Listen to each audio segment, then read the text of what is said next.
तो जैसा कि हमने कल बात की थी, आज हम फिर से एक नए इंटरेस्टिंग टॉपिक के साथ आगे बढ़ेंगे।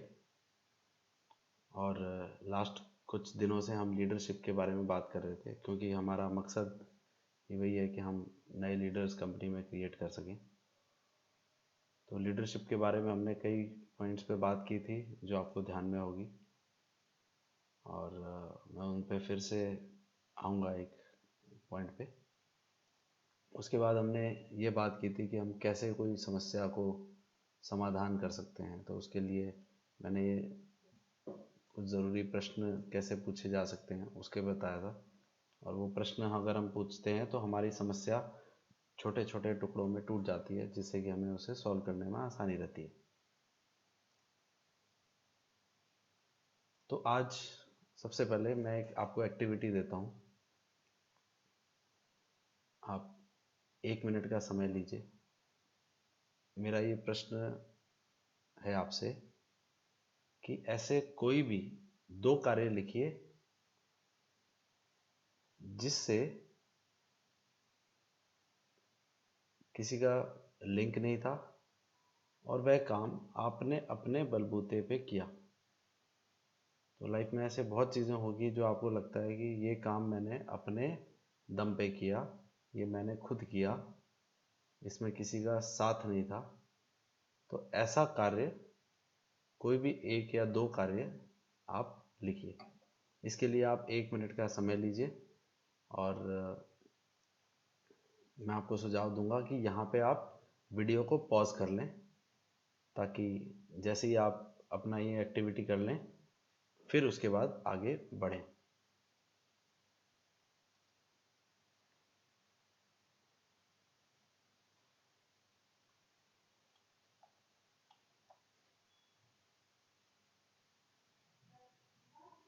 तो आइए,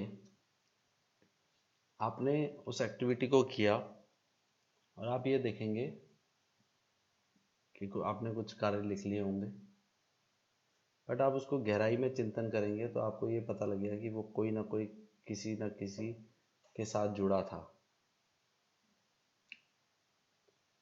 तो हम जिंदगी में कोई भी काम अकेले नहीं कर सकते।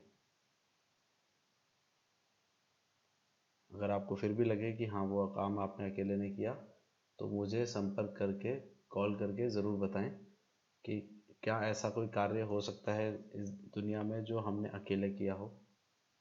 क्या हमें किसी भी दूसरी पदार्थ या किसी इंसान की ज़रूरत नहीं पड़ी हो।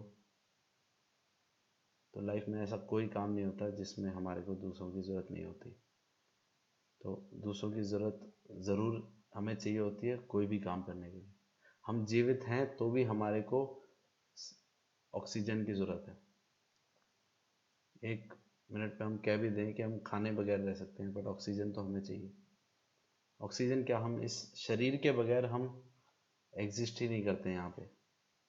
वो शायद सिर्फ एक आत्मा होगी, एक सोल होगी, तो उसको भी एक रूप देने के लिए एक शरीर की आवश्यकता है। तो ऐसा कोई कार्य हो नहीं सकता जो हम अकेले कर सकें। तो जब हमें औरों के साथ काम करना होता है तो हम कैसे तालमेल बिठाएं कि हमारा काम हो जाए। तो आज का हमारा टॉपिक यही है, इसी पे हम चर्चा करने वाले हैं। और इसके लिए मैं 2 बातों पे आपको बताना चाहूँगा कि एक, कि काम कैसे करवाएं, इसके 2 पार्ट हैं। पहला है कि खुद पे काम, तो हमें कुछ चीज़ें खुद पे काम करनी होगी। और दूसरा, हमें दूसरों के साथ कार्य करना होगा। तो मैं दोनों टॉपिक पे एक एक करके आपको चीज़ें जल्दी से बताता हूँ। तो मैं चीज़ों को थोड़ा फास्ट चलूँगा, और क्योंकि ये टॉपिक थोड़ा सा लंबा है, बट मैं इसको जल्दी कवर करूँगा। उसके बाद कोई प्रश्न होंगे तो हम इस चीज़ को डिस्कस कर लेंगे। तो एक कहावत है, जैसा बोया वैसा पाया। तो सबसे पहले हम, जैसा हम कार्य करेंगे वैसा हमें उसका परिणाम मिलेगा। तो एक छोटी सी कहानी के साथ मैं इस बात की शुरुआत करता हूँ कि एक आम का पेड़ था और एक व्यक्ति था, उसने आम को देखा और मन किया कि आम खा लूं, और उसने आम को तोड़ा। आम को तोड़ा और खाया, स्वाद बहुत अच्छा लगा। परंतु जो बागबान था, जो माली था, उसने देख लिया और उसने उसकी पिटाई कर डाली। तो जैसे ही उसकी पिटाई की, उसके मन में आया कि मेरी क्या गलती थी, और फिर उसके बाद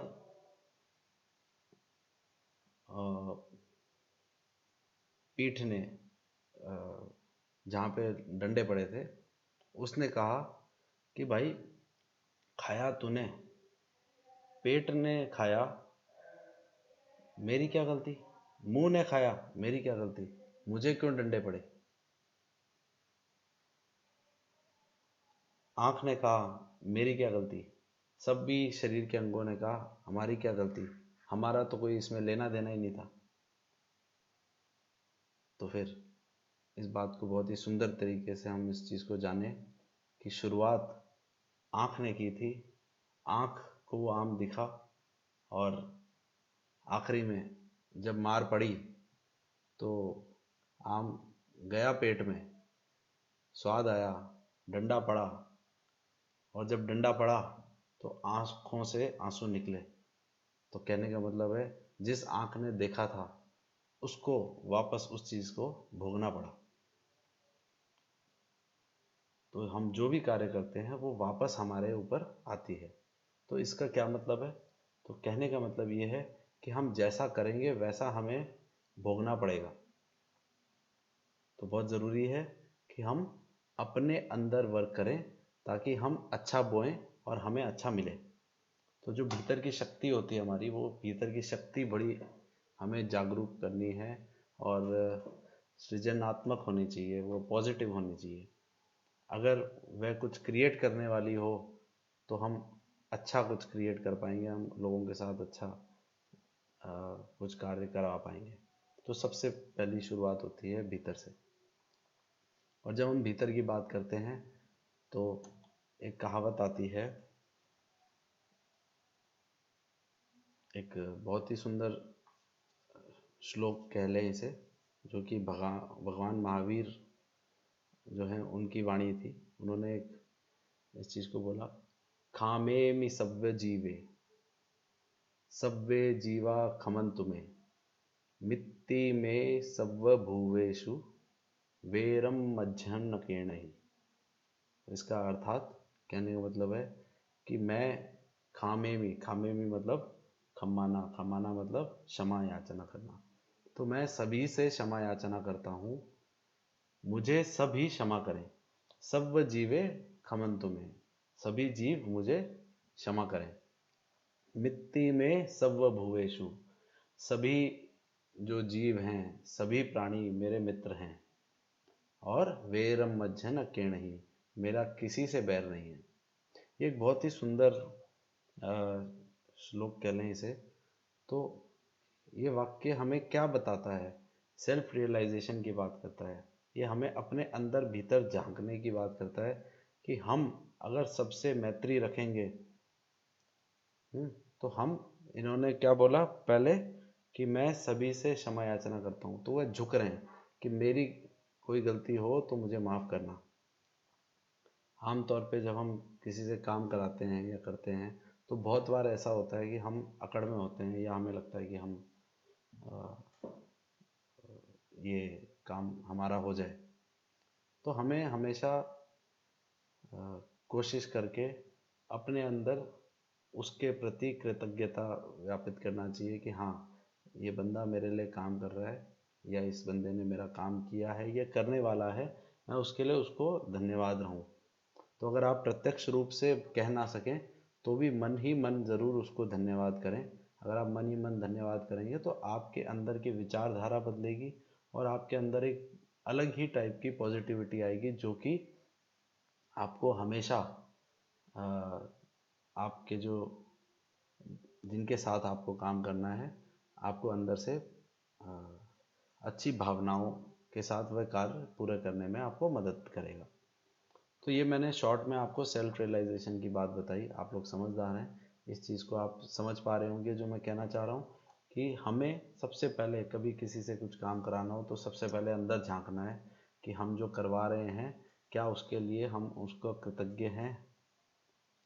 तो हम अगर कृतज्ञ होंगे तो उसकी एक अलग ही वेवलेंथ बनेगी, उसकी एक अलग ही चीज़ बनेगी और उसको हम मैत्री के रूप में हम अ, वो बात को पहुंचाएं कि ये हमारा कार्य है। तो सबसे पहले अंदर को साफ करना है। जब तक अंदरूनी हम साफ नहीं होंगे, हम बाहरी रूप से हम एक लीडर की क्वालिटी को नहीं निभा पाएंगे और हम कार्य क्षेत्र में भी वैसा परफॉर्म नहीं कर पाएंगे।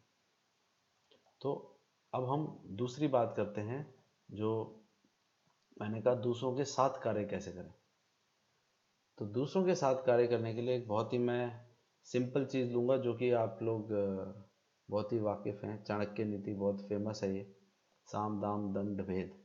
तो ये कहने के लिए इसको अलग अलग रूप से लोगों ने समझा है और मैंने इसको जिस रूप से समझा है और अपने यहाँ इसको जिस रूप से देखा जा रहा है, मैं उस रूप से इसको समझाने का आपको प्रयत्न करूँगा कि बहुत बार होता है कि हमने अपने आप को ठीक किया, उसके बाद भी हमें दूसरों की भी आवश्यकता तो है ही। तो जब दूसरों की आवश्यकता है तो हमें दूसरों के साथ कार्य को कैसे करना है उसको मैं बता रहा हूँ। तो इसमें 4 स्टेप्स बोल लो, 4 अलग अलग प्रकार से हम किसी के साथ कार्य कर सकते हैं। और तो अपनी ऑर्गेनाइजेशन, क्योंकि मैं इस चीज़ को बात आप लोगों तक पहुंचा रहा हूँ, तो ये अपनी ऑर्गेनाइजेशन के लिए मैं इसको बहुत ही उपयुक्त समझता हूँ क्योंकि हर कंपनी का अपना तरीका हो सकता है काम करने का। तो मैं यहाँ पे अपने ऑर्गेनाइजेशन की बात करना चाह रहा हूँ, तो जो अपने कैसे अपने अपने यहाँ काम करवाएं या करें, उसमें मैं इन बातों को हाईलाइट करूँगा। तो सबसे पहले हम बात करते हैं शाम की। तो शाम का मतलब क्या है, मैं इसको शॉर्ट में बताता हूँ। आप इस एरिया को जैसे देखेंगे तो कैसे शाम कैसे करें, तो शाम करने के कई तरीके हो सकते हैं। ट्रेनिंग हो सकती है, कोचिंग हो सकती है और मेंटरिंग हो सकती है। तो मेंटरिंग का मतलब आप लोग जानते हैं कि किसी को सलाह देना, किसी को वो समस्या में है तो उसको बताना कि हाँ तुम एक काम करो, ऐसे नहीं ऐसे कर लो, शायद तुम्हारा ये काम हो जाए। या कोई दुखी है तो उसको बताना। तो हम हमारा पहला तरीका ये होना चाहिए कि हम काम को समझा करके करें कि भाई आप ये काम कर लो। और उसमें ट्रेनिंग एक बहुत इम्पोर्टेंट पार्ट है, क्योंकि जब तक हम अपना बात पहुंचाएंगे नहीं अपने तरीके से, तो सामने वाले को हो सकता है परेशानी हो उस चीज़ को वैसा करने में। तो ट्रेनिंग के कई तरीके हो सकते हैं। 1 to 1 हो सकती है कि 2 लोग आपस में एक दूसरे को समझा रहे हैं, वो भी ट्रेनिंग है। या एक बंदा 10 को समझा रहा है या 2 बंदे 10 को समझा रहे हैं। हाँ, अभी जो हम वार्तालाप कर रहे हैं वो भी एक प्रकार की ट्रेनिंग है।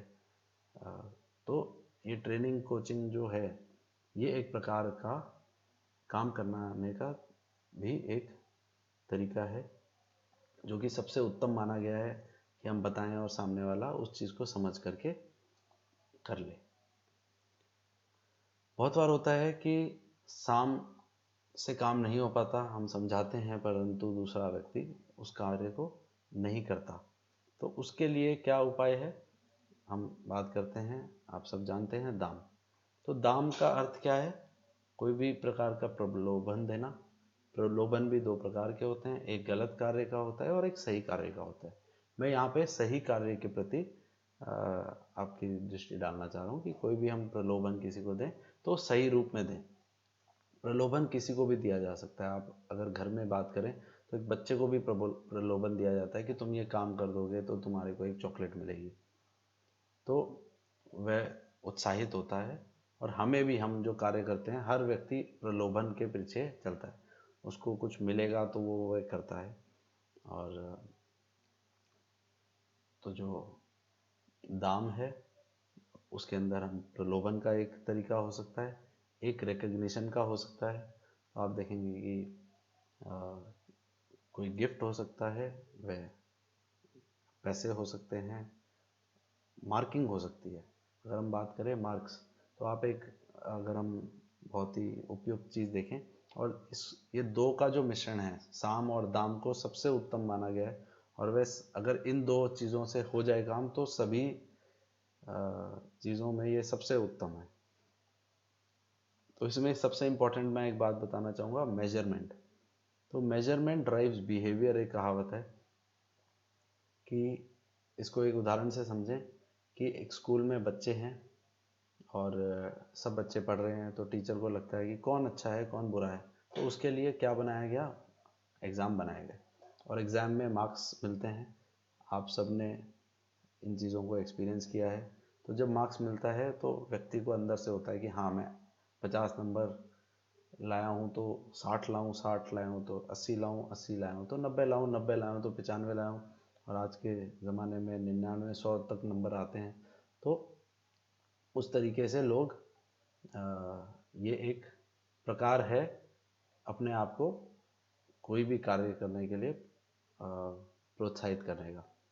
तो अच्छे नंबर के लिए व्यक्ति पढ़ता है, तो पढ़ाई भी एक काम है, और उस काम को कराने के लिए स्कूल में क्या होता है, एग्ज़ाम्स होते हैं। इसी प्रकार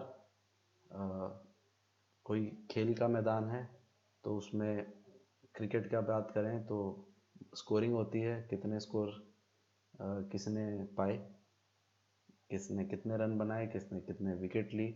इस प्रकार से हर एक को ये रहता है कि हाँ, मैं एक विकेट लूँ। हर एक को रहता है कि मैं ज़्यादा से ज़्यादा स्कोर बनाऊं, और उसके आधार पे वह उसके पीछे भागता है कि मैं वो उस चीज़ को और अच्छा करूं और अपना सुधारूं। तो ये भी एक प्रकार का तरीका है। इसको उदाहरण तौर पे मैं यहाँ पे और बताना चाहूँगा कि अगर हम अपनी कंपनी में बात करें, तो जैसा मैंने एक दिन और भी बताया था आपको कि एक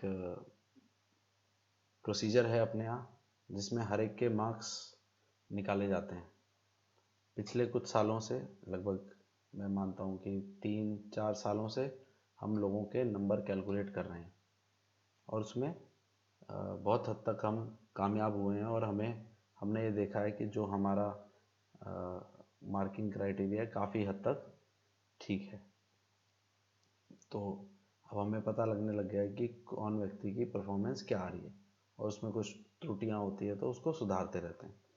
तो ये भी हमारा एक अपनी कंपनी में एक तरीका है जिससे कि हम मेजरमेंट कर दें, और जब हम मेजरमेंट करते हैं तो हम उस हिसाब से जो अच्छे नंबर लाएंगे और जो परफॉर्मेंस नहीं दे पा रहे, उनके बीच में हम अलग अलग तरीके से उनको मदद कर सकते हैं, या उनसे काम कराने का वह कर सकते हैं। कई अपने रिकग्निशन हमने समय समय पे कई स्कीमें चलाई, अवार्ड सेरेमनी अलग अलग हुई, या हम कई चीज़ों को कर भी सकते हैं, तो वह भी एक दाम के कैटेगरी में आता है। मैं नेक्स्ट पे आता हूँ, दंड। तो दंड, साम, दाम और फिर दंड। अगर साम से नहीं समझे, दाम से नहीं समझे, तो फिर दंड का प्रावधान भी करना पड़ता है। आप देखेंगे कि अगर हम राष्ट्र की बात करें, देश की बात करें, तो फाइन का प्रावधान होता है। पुलिस आपको कोई गलत काम करती है तो उसके लिए फाइन लगा देती है। उसी प्रकार फाइन एक प्रकार का दंड है। स्कूल में बच्चों को पनिशमेंट दी जाती है, या घर में हम लोगों को बच्चों को पनिश करते हैं कोई काम के लिए, या तो वो चीज़ भी दंड की चीज़ है। तो दंड को कैसे किया जाए? जब मैंने कहा कि अपने आप पे वर्क करना पड़ेगा, तो दंड की जब भी नौबत आए, आपको लगे कि अब दंड पे जाना पड़ेगा मुझे, तो सबसे पहले देखें कि क्या वह काम आप खुद कर सकते हैं। तो अगर आप वह काम खुद कर सकते हैं तो सबसे उत्तम है, क्योंकि अगर आपने वो काम खुद कर लिया तो अपने आप ही आपका एक तो काम हो गया, और दूसरा, जिस व्यक्ति को आपने वो काम दिया और उसने वो कार्य नहीं किया, तो शायद उसको लज्जा होगी, और ऐसे ऐसे करके अगर उसका काम अपने आप कम हो गया तो वो दंड के समान ही है। तो दूसरा तरीका होता है डेलीगेट टू समवन एल्स, कि अगर आपकी टीम में एक बंदा काम नहीं कर रहा तो आप उसकी जगह दूसरे को वह कार्य दे दें और उससे कुछ ना बोलें। तो जब आप वह नहीं करेंगे तो अपने आप वह भी एक प्रकार का दंड है। दंड का मतलब ये नहीं कि आपको सिर्फ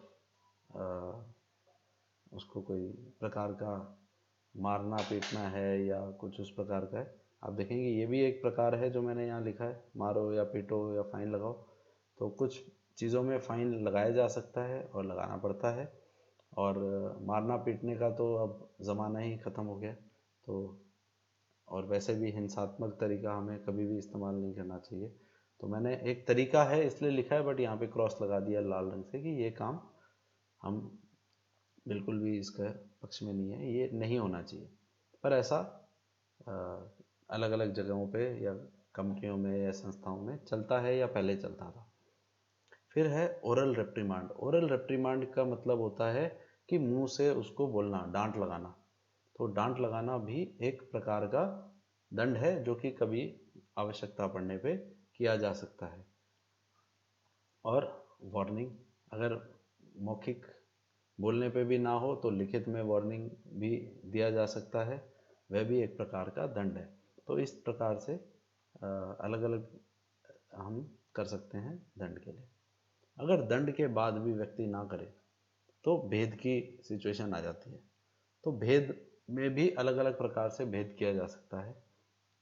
जैसे आपको मैंने ये दिखाया, तो दंड में भी जो ये पहले वाले दो चीज़ें थी वो एक प्रकार के दंड और भेद के बीच की चीज़ है, जिसमें आपने काम उससे हटा दिया या किसी और को दे दिया। उसी प्रकार आप उस व्यक्ति को भी अगर ज़रूरत पड़े तो हम उसका विभाग चेंज कर सकते हैं, उसका काम चेंज कर सकते हैं, और जिस काम के लिए वह उपयुक्त हो या उससे बातचीत करके समझ में आए कि उसका उस काम में रुचि नहीं है, कोई और वो चीज़ करना चाहता है, तो वह भी किया जा सकता है। और इस प्रकार से भेद के हो सकते हैं। कुछ ऐसे एक्सेप्शनल केस हो जहाँ पे लगे कि नहीं, विचारधारा ही नहीं मिलती या हमारे संस्कार ही नहीं मिलते, तो वहाँ पे हमें आपसी मनभेद होने से बचना चाहिए, और टर्मिनेशन का भी उसमें हो सकता है कि उस व्यक्ति को हम कह दें कि भाई हम साथ में अब काम नहीं कर सकते। तो ये भी एक प्रकार की चीज़ है। तो ये चार प्रकार जो मैंने बताए, साम दाम दंड भेद, ये आप लोग जानते ही हैं, और उसको मैंने थोड़ा सा डिटेल में समझाने की कोशिश की है। तो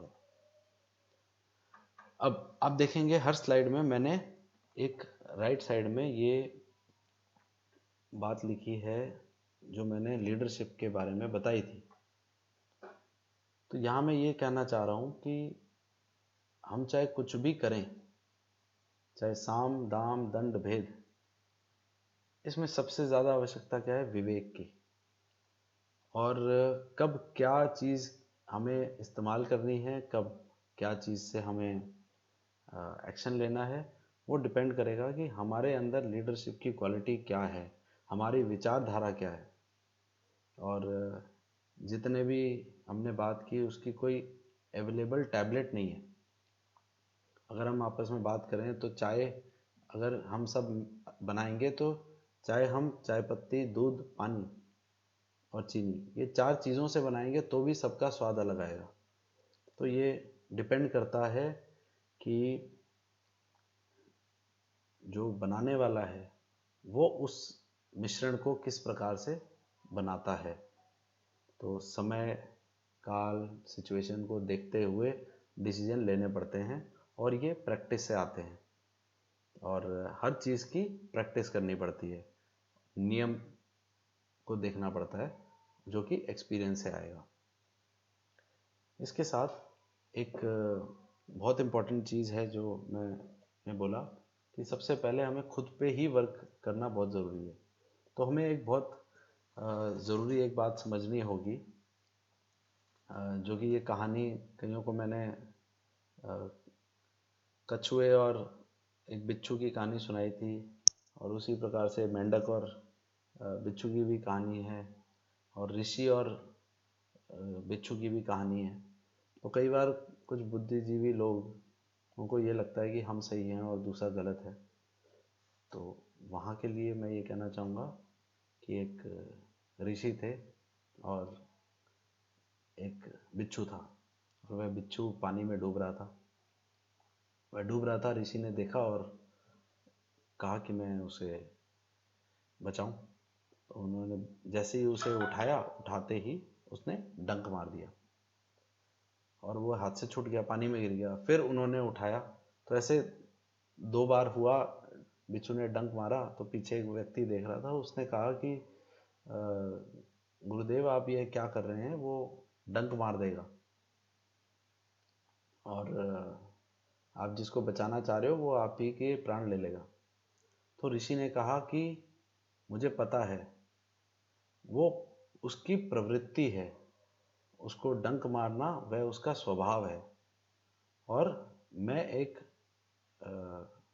साधक हूँ, एक ऋषि हूँ, और मेरा काम है सबका भला करना और मेरा काम है उसकी जान बचाना। तो वह अपना काम करे और मैं अपना काम करूं।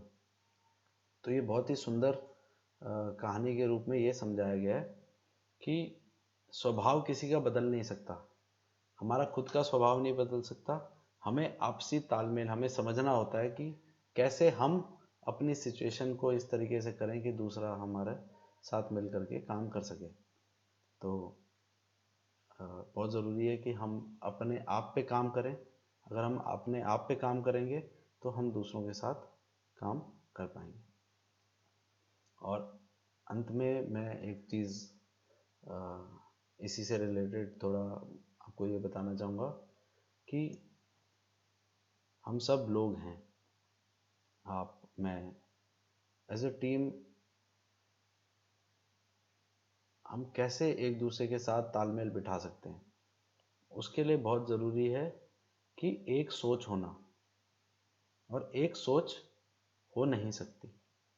तो जब एक सोच नहीं हो सकती तो तालमेल कैसे बैठे। तो तालमेल बिठाने के लिए एक बहुत ही चाहे आप अभी की बात करें, चाहे पुराणों में भी आप उस चीज़ को देख सकते हैं। तो रामायण भी उस समय लिखी गई थी। अगर उस समय पे रामायण बोली हुई होती तो आज रामायण का मुंह का जो भाव है और जो उसकी कहानी है कुछ अलग होती। अभी भी अलग अलग प्रकार की रामायणें है, जिसके अंदर अलग अलग कहानियों में थोड़ा अंतर है। तो उसी प्रकार एक संस्था में, अपनी ऑर्गेनाइजेशन में अंतर ना रहे, उसके लिए प्रोसेस होता है। तो प्रोसेस जब हम बनाते हैं तो उसमें हम लिख देते हैं कि ये काम ऐसे होगा। तो बहुत कौन करेगा, कब करेगा, जो कि मैंने पिछले कुछ मीटिंग में बताया भी था कि ऐसे प्रोसेस बनते हैं। तो वो प्रोसेस जो है, वो सारे के सारी चीज़ें हम सही रूप से अगर बनाएं और मिल करके उसको देखें, पढ़ें और उसके हिसाब से तालमेल बिठाएं, तो बहुत हद तक काम हो सकता है और आपसी हम काम को करवा सकते हैं। और टेक्नोलॉजी आज एक बहुत ही अच्छा मीडियम है। आज तकनीक के कारण ही आप और मैं जुड़ पा रहे हैं, चाहे हम अपने अपने घरों में या संस्थान में कहीं पे भी हों, तो हम दूर बैठे जुड़ पा रहे हैं। तो उसमें तकनीक बहुत काम आती है।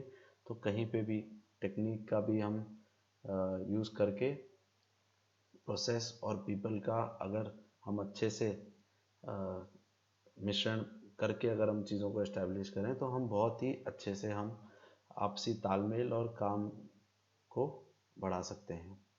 और एक जो एक पॉइंट पे मैं हाईलाइट करना चाहूँगा, वो ये है, ये वाला पॉइंट, मेजरमेंट ड्राइव्स बिहेवियर। तो इतिहास गवाह है कि मेजरमेंट से ही हमारा बिहेवियर चलता है। और इसका सबसे ज़्यादा जिनको दिक्कत होती है आपसी काम करने कराने में, इसके ऊपर अगर आप काम करेंगे, कंपनी के अंदर इसमें प्रावधान भी हैं और हर एक के नंबर कैलकुलेट होते हैं। अगर आपका सहकर्मी काम नहीं करके दे रहा या आपका देखा जाए मोटा मोटी सही है विचारधारा और सही तरीका है और फिर भी नहीं कर पा रहा, तो आप इस तकनीक का प्रयोग कर सकते हैं और अपने ऊपर जितना काम करेंगे उतना ही आप वो करेंगे और ये समय के साथ आता है। आप जैसे जैसे जिम्मेदारियां लेते जाएंगे, काम का स्कोप अपना बढ़ाते जाएंगे, आपको ये चीज़ें स्वाभाविक ही आती रहेगी। तो बहुत बहुत धन्यवाद। इससे रिलेटेड जो भी प्रश्न हो आप मेरे से पूछ सकते हैं और इस पूरी विचारधारा के साथ मैं भी अपना धन्यवाद आप लोगों के प्रति ज्ञापित करना चाहता हूँ कि आप और हम मिल करके और एक जो नया युग शुरू हो रहा है कोरोना के बाद, जब लॉकडाउन खुलेगा तो उसमें हम नई सोच से और पुराने पुराने संस्कारों के साथ हम आगे बढ़ेंगे और अपने अपने क्षेत्र में लीडरशिप का हम अपना पहचान बनाएंगे और हम लीडर बन करके उभरेंगे। धन्यवाद।